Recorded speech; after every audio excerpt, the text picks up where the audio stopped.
Welcome to my மாடி தோட்டம் மக்களே.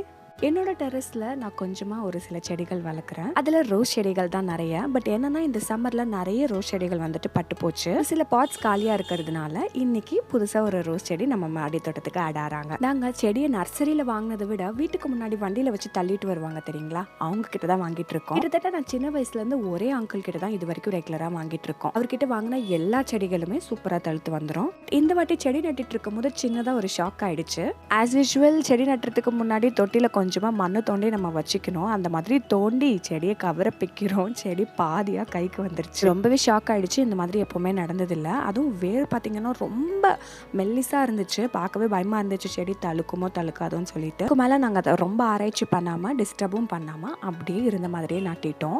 ஹோப்ஃபுல்லி இது நல்லா தழுத்து வந்துடும் தான் நினைக்கிறோம். ரோஸ் செடி நல்லா க்ரோ பண்ணணும்னா என்ன மாதிரி டிப்ஸ்லாம் ஃபாலோ பண்ணணுன்றதை நான் செப்பரேட்டாக வீடியோ பண்ணுறேன். இந்த செடி என்னாச்சுன்ற அப்டேட்டையும் நெக்ஸ்ட் வீடியோவில் கொடுக்குறேன். கண்டென்ட்